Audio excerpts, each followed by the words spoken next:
മക്കളെ, ബിസിനസ് സ്റ്റഡീസിന്റെ ഓണം എക്സാമിനെ സംബന്ധിച്ചിടത്തോളം ഏറ്റവും ഇമ്പോർട്ടൻ്റ് ആയിട്ടുള്ള ചാപ്റ്ററാണ് ഓർഗനൈസിംഗ് എന്ന് പറയുന്ന ചാപ്റ്റർ. ഓർഗനൈസിംഗ് എന്ന് പറയുന്ന ചാപ്റ്ററിൽ നിന്ന് ഏറ്റവും കൂടുതൽ ക്വസ്റ്റ്യൻസ് ചോദിക്കാൻ നിൽക്കുന്നത്. അപ്പം ഏതൊക്കെയാണ് ഈ ചാപ്റ്ററിൽ നിങ്ങൾ ഏറ്റവും ഇമ്പോർട്ടൻ്റ് ആയിട്ട് പഠിക്കേണ്ടത്? ഒന്നാമത് തന്നെ പഠിക്കേണ്ട ഒരു കാര്യമാണ് ഓർഗനൈസിംഗിലെ ഡിഫറെൻറ്റ് സ്ട്രക്ചേഴ്സ് ഏതൊക്കെയാണ്.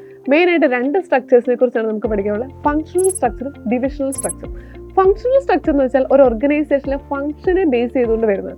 ഡിവിഷണൽ സ്ട്രക്ചർ എന്ന് വെച്ചാൽ പ്രൊഡക്റ്റിനെ സ്പെഷ്യലൈസ് ചെയ്തുകൊണ്ട് വരുന്നതാണ് ഡിവിഷണൽ സ്ട്രക്ചർ. അപ്പം ഇതിന്റെ ഗ്രാഫ് നമുക്ക് പഠിക്കാനായിട്ടുണ്ട്. ആൻഡ് ദെൻ ഇത് തമ്മിലുള്ള ഡിഫറൻസ് പഠിക്കാനുണ്ട്. അപ്പോൾ കൃത്യമായിട്ട് നിങ്ങൾ ഈ കാര്യങ്ങൾ പഠിക്കണം. കാരണം ഏറ്റവും കൂടുതൽ ക്വസ്റ്റ്യൻസ് ആ ഒരു ചാപ്റ്ററിൽ നിന്ന് ചോദിക്കാൻ പോകുന്ന ഈ ഒരു പോർഷനിൽ നിന്നായിരിക്കും. അതിനുശേഷം നമുക്ക് പഠിക്കാനുള്ള കാര്യമാണ് ഓർഗനൈസിങ്ങിന്റെ സ്റ്റെപ്സ്. അപ്പോൾ സ്റ്റെപ്സ് പഠിക്കുന്ന സമയത്ത് ഇപ്പോൾ നിങ്ങൾ ഫീച്ചേഴ്സോ അല്ലെങ്കിൽ മെറിറ്റ്സോ പഠിക്കുന്ന പോലെ ഏതെങ്കിലും അല്ല പഠിക്കുന്നത്, കൃത്യമായിട്ട് ആ ഓർഡറിൽ തന്നെ പഠിക്കണം. അപ്പം ഓർഗനൈസിങ്ങിന്റെ സ്റ്റെപ്സ് ഒരു 4 മാർക്കിന് വരെ ചോദ്യം ചോദിക്കാൻ സാധ്യതയുള്ള ഒരു ഏരിയയാണ്. അപ്പോൾ ആ 4 സ്റ്റെപ്സ് നിങ്ങൾ കൃത്യമായിട്ട് ഓർഡറിൽ തന്നെ പഠിക്കും. പിന്നെ നമുക്ക് ആ ചാപ്റ്ററിൽ പഠിക്കാനായിട്ടുള്ള ഒരു കാര്യമാണ് ഫോർമൽ ആൻഡ് ഇൻഫോർമൽ ഓർഗനൈസേഷൻ. ഇത് തമ്മിലുള്ള ഡിഫറൻസ് എക്സാമിന് റിപ്പീറ്റഡ് ആയിട്ട് ചോദിച്ച് കാണുന്ന ഒരു ക്വസ്റ്റ്യൻ ആണ്. ഫോർമൽ ഓർഗനൈസേഷൻ എന്ന് പറഞ്ഞാൽ വളരെ സിമ്പിൾ ലാംഗ്വേജിൽ പറയുകയാണെങ്കിൽ ഇപ്പം നിങ്ങളും നിങ്ങളുടെ ടീച്ചറും അല്ലെങ്കിൽ നിങ്ങളുടെ പ്രിൻസിപ്പളുമായിട്ടുള്ള റിലേഷൻ ഫോർമൽ റിലേഷനാണ്. അപ്പോൾ അതൊരു ഹൈറാർക്കിക്കൽ ഓർഡറിലാണ്, സ്ട്രക്ചേർഡാണ്.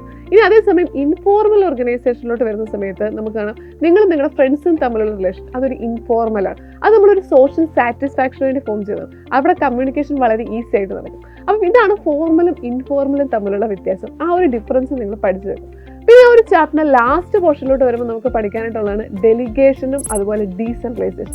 അത് തമ്മിലുള്ള ഡിഫറൻസ് നിങ്ങളൊന്ന് മനസ്സിലാക്കി വെക്കുക. അതിലുപരിയായിട്ട് ആ ഒരു പോർഷനിൽ നിന്ന് പഠിക്കേണ്ട ഒരു കാര്യമാണ് what are the elements of delegation. നമുക്കറിയാം 3 വരുന്നത്: അതോറിറ്റി വരുന്നുണ്ട്, റെസ്പോൺസിബിലിറ്റി വരുന്നുണ്ട്, അക്കൗണ്ടബിലിറ്റി വരുന്നുണ്ട്. അപ്പം എലമെന്റ്സ് ഓഫ് ഡെലിഗേഷൻ എന്ന് പറഞ്ഞാൽ ഒരു 3 മാർക്ക് അല്ലെങ്കിൽ 4 മാർക്കിന്റെ ക്വസ്റ്റ്യൻ നമുക്ക് എക്സ്പെക്ട് ചെയ്യാം.